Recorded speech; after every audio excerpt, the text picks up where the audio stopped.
We took in $600 billion and more in taxes and tariffs from China. No other president took in 10 cents, not 10 cents, not 10 cents. And no, we're going to be doing things. We're going to be treating people very fairly.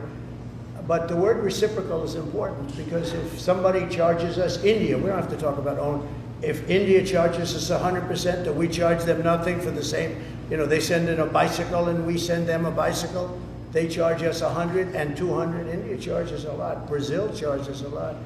If they want to charge us, that's fine, but we're going to charge them the same thing. That's a big worried thing. About and you know what? The senators, some of them aren't necessarily business people. After President Trump threatened 100% tariffs on any country backing away from the U.S. dollar, the dollar, funny enough, immediately rebounded, and in a big way as the world's leading currency. This after taking a 20% nosedive under the Biden-Harris administration. Trump's threatened 100% tariff would impact all BRICS nations: Brazil, Russia, India, China, and South Africa, and also include Iran, Egypt, Ethiopia, and the United Arab Emirates. Access, we tax them, reciprocal trade. I think we should have a reciprocal trade act. If China's going to charge us $100 tariff or 100% tariff on a car, then we should say, you're going to pay 100% to us. These specific countries, led by China, of course, are working to undermine U.S. interests and the dollar. But after President Trump's clear signal in this front, the question now is, what happens to BRICS?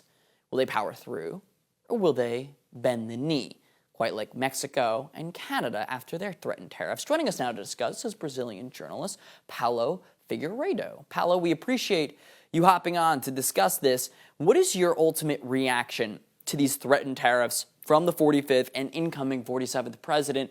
Do you foresee him ultimately putting an end to this possible BRICS alliance, or putting a little bit more pressure on them with these possible tariffs? What is your reaction, sir? Well, thanks for having me. I mean, it's important to realize that when we're talking about Brazil, we're talking about a country that's one of the top 10 economies in the world.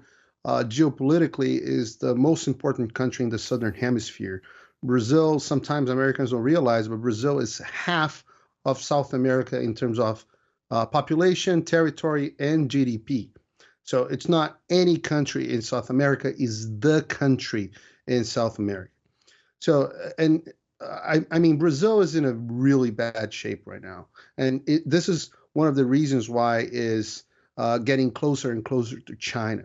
So right now the country is, I would say, in the worst shape I've ever seen in my life, because we have, at the same time, we have a dual crisis, a crisis of economic instability in Brazil and also political repression, which mirrors on steroids the patterns that we see in other Latin American nations like Venezuela.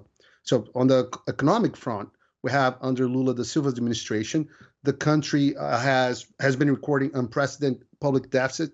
The dollar has reached its highest historical levels against the Brazilian real today. And this is the mark of a significant deterioration from the previous economic condition that we had under Bolsonaro. So the political situation in Brazil is also very concerning, to say the least, with unprecedented political repression targeting dozens of former President Bolsonaro's, which is the right wings, the Trump of Brazil, his allies. I mean, for example, just this weekend, the four-star General Braga Neto, which was Bolsonaro's running mate on the last election, a four-star general, he was arrested, like several supporters of Bolsonaro has been in the past year. And rumors are that President Bolsonaro is going to be arrested sometime soon. For all our viewers asking where One America News is heading in the future, we would like to introduce you to OAN Live. OAN Live is the best way to stay up to date on all of the hard-hitting, straight-shooting, national and international headlines. And the best part is, OAN Live is only $4.99 per month. All the credible, honest, unbiased reporting One America News offers at a fraction of the cost of cable. Just go to OANN.com to easily sign up for OAN Live and stay informed.